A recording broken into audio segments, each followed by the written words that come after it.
Philippines and hello world! Alam niyo, sa loob ng bahay ni Kuya, hindi natin mapipigilan na makabuo ng magandang pagkakaibigan. Tulad na lang ng pagkakaibigan ni na JM at Fiang. Pero paano kaya kung masubok ang pagkakaibigan nila dahil sa pagrespeto sa nakaabang na manliligaw? Anong pipiliin mo? Pagkakaibigan or pagkakaibigan? Balikan natin.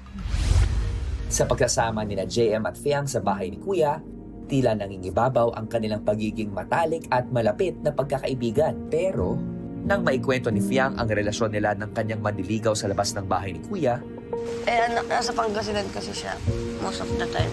Tapos, minsan, babiyahe lang siya. 3 hours, 4 hours. Mula Pangasinan to Manila. I-date niya lang ako at saka si Mami. Paano ko papuntahin ni Kuya dito, Jawam? Hindi ko na ma-imagine. Sabi ko, baka iiyak na lang ako. Kahit ako siguro pupuntahin ni Kuya dito. Hindi ko kakayanin. si JM, tila nagdalawang isip sa kanilang pagkakaibigan. Ganun pala yung tingin niya. Kumbaga, ngayon lang niya binild up eh. Kaya nag-a-adjust din siya. Kasi nakakaya din naman doon sa lalaki sa labas. Masyado siyang madikit dito sa loob. Kahit clingy ako sa lahat, wala akong pakialam sa inyo. Ako, ang sakit nun kung ako yung lalaki. Pero may uuwian pa din ako.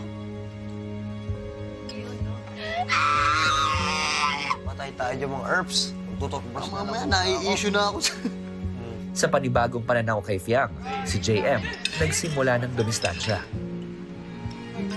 Pero si Fiang napansin din ang pagbabago ng matalik nitong kaibigan. Garlic. Dito ka nga sa akin. Ano, bakit ba nalayo ka sa akin? Ayaw mo sa akin? Bakit? Pero lang. Bakit tayo may katabi? Hindi, joke lang. Bakit ayaw mo na? Joke nga lang. Sabihin mo.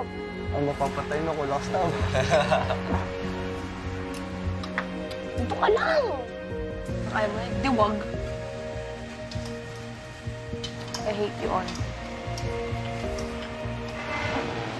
Dalawa yun. Mga isa-isa.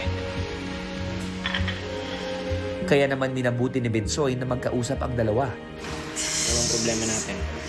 Anong problema? Sorry, buddy. Je, alika nga, Je. Pinapahalaga mo yung nanliligaw sa'yo. Kasi mabait yung tao.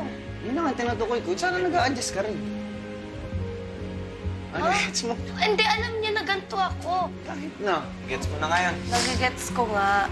Para naman sa amin, kaibigan. Dito ka, Jack. Ayaw lang namin na ibang pagtingin sa'yo ng ibang tao sa labas. Ay, nung kakwentuhan mo si Colette dun, yung hindi ako nagsasalita. Alata naman gusto mo pala yung lalaki. Di ba? Bakit may mali siya ba yung ginagawa ko? Di wala naman. Sa amin, Sa wala. atin, magkakaibigan tayo. Pero, Isang pero mata sa ng iba, yun ang natin iniisip namin. Ang sa akin lang, kahit sa labas kasi, ganun ako.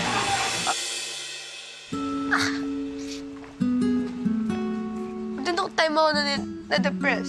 Pagiging social media, ko, nagrabe yung magsalita yung tao sa akin. Parang, maging clingy ako. Tapos may magsasabi sa akin na wag ganyan. Sabi ko, parang sa akin, walang mali siya. Sobrang liberated ko. Kaya parang na-hurt lang ako kanina. Pati kayo. Kayo na nga lang yung very close ko. Tanggap namin kung ano ka. Huwag kang mag-isip ng kung ano-ano dahil Kilala mo naman sinabi pati yung namin. sarili mo, kilala ka naman namin eh. Siyempre, respeto na sa'yo. Respeto na rin sa kanya. Respeto bilang kapwa lalaki. Never pa akong pinaiyak nung kalal na yun. At ito, hindi kita pinayak dito. Kusa ka. Flashback na lang. Kusa ka mo. Hindi. Kusa kang umiyak. Alam, Sorry lang kasi ako. na-hurt ako. Sorry. Diba, Sa susunod, alam na namin. Nag-sorry ako na maayos, tanggapin mo ng maayos. Thanks, I guess. Basta sorry, yun na yun, sorry. Mga sa kaloob-loob ako